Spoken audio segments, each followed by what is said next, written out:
जब संपूर्ण वैभव होते हुए भी प्रभु श्री राम का मन व्याकुल था, तब गुरु वशिष्ठ के ज्ञान ने उन्हें विषाद से बाहर निकाला। सुनिए बकुल जी की वाणी में। जय श्री राम। कल हमने देखा कि ये पूरा जो भी ब्रह्मांड असीम चेतना का एक अंदर ही एक कल्पना मात्र है और लीला का संवाद सरस्वती देवी के साथ चला और महासागर में हमने डुबकियां लगाई, ज्ञान के महासागर में। आज 21 फरवरी है। आज देखते हैं क्या होता है। यथा संवित तथा चीतम सा तथा अवस्थितिं गता परमेण प्रयत्नेन नियते अन्य दशां पुनः। अर्थ है, जैसी जिसकी समझ होती है वैसा ही उसका मन होता है, क्योंकि समझ ही मन होता है। तो भी महत् प्रयास द्वारा उनकी दिशा परिवर्तित की जा सकती है। वशिष्ठ ने कहा, यह सब देख चुकने के बाद लीला महल के उस कमरे में गई जिसमें फूलों से ढका हुआ राजा का शव रखा गया था। यहाँ उसके मन में अपने पति के जीवन के दूसरे पक्ष को देखने की तीव्र इच्छा उत्पन्न हुई। तत्क्षण ब्रह्मांड की चोटी को चीरते हुए वह वहां पहुंची जहां वह वर्तमान में शासन कर रहा था। ठीक उसी समय महाबली सिंधु नरेश उसके पति के राज्य की घेरेबंदी कर रहा था। एक और नई कहानी।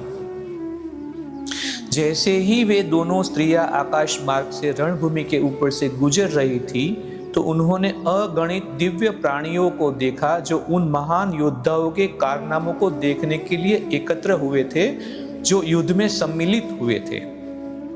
हे राम, लीला ने भी आकाश से देखा कि दोनों सेनाएं एक दूसरे की ओर बढ़ रही है और युद्ध के लिए सन्नद्ध है। शाम हो चली थी।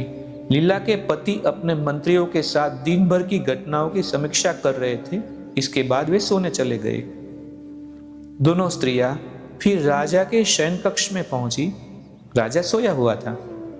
हे राम, जिसमें यह विचार बद्धमूल है कि मेरा भौतिक शरीर है, वह कैसे किसी सूक्ष्म छिद्र से बाहर निकल सकता है? जब तक इस शरीर में दृढ़ धारणा रहती है, तब तक हम सूक्ष्मता में तो नहीं जा पाएंगे, क्योंकि शरीर तो स्थूल है। मैं शरीर हूं और यह शरीर की अग्रगति में बाधक है। वस्तुतः यह दृढ़ धारणा बाधा के रूप में प्रकट होती है।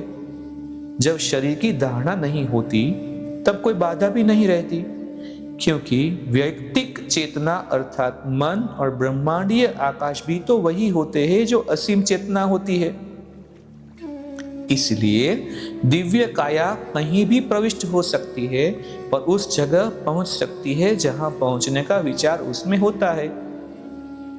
जैसे हमारे जगत गुरु शंकराचार्य जी इस शरीर में भी रहते थे और विचरण भी कर सकते थे अशरीरी, और वो पर काया प्रवेश भी कर सकते थे, क्योंकि वो पूर्ण चेतना में स्थित थे, उसी तल में रहते थे।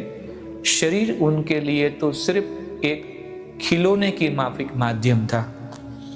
जिस प्रकार जल सदा जल ही रहता है और प्रवाहित होता है, जिस प्रकार अग्नि ऊपर उठने की प्रकृति नहीं त्यागती, उसी प्रकार चेतना सदा चेतना ही रहती है। परंतु जिसे इस बात की अनुभूति न हो, वह अपनी सूक्ष्म सत्ता या सत प्रकृति को नहीं जान पाता। जैसी जिनकी समझ होती है वैसा ही उनका मन होता है। क्योंकि समझ ही मन होता है, तो भी महत् प्रयास द्वारा उसकी दिशा परिवर्तित की जा सकती है।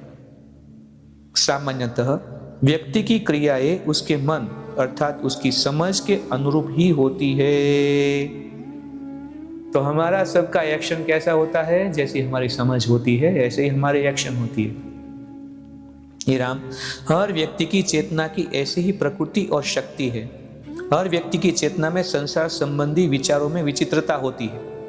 मृत्यु तथा इसी तरह के अन्य अनुभव प्रलय के सूचक है और चेतना के लिए रात्रि के समान है। जब इनका अंत हो जाता है तब हर व्यक्ति अपनी मानसिक सृष्टि के प्रति सजग हो उठता है। इसे ही व्यक्तिक विचारों, धारणाओं और भ्रमों को मूर्तिकरण कहते हैं। जिस प्रकार ब्रह्मांडीय प्राणी प्रलय के बाद नई सृष्टि रचता है, उसी प्रकार व्यक्ति भी मृत्यु के बाद अपना संसार रच लेता है। तो इसे ही व्यक्तिक विचारों, धारणाओं और भ्रमों को मूर्तिकरण माने उसको ही हम पदार्थ के रूप में देखने लगते हैं। इसी ज्ञान को आज यहाँ पे विराम देते हैं और इसी ज्ञान में आप आज पूरे दिन रमोगे, चिंतन मनन करोगे और कहीं कहीं भी वापस कुछ हमें अगर रेफरेंस चाहिए, संदर्भ चाहिए तो वीडियो को देखते रहेंगे। कुछ प्रश्न है तो आप कमेंट बॉक्स में ज़रूर लिखिएगा, हम देखेंगे कि उनका समाधान क्या होता है। आज के लिए इतना ही। जय श्री राम। इस ज्ञान यात्रा में हमारे साथ बने रहने के लिए चैनल को सब्सक्राइब करें और बेल आइकॉन दबाएं।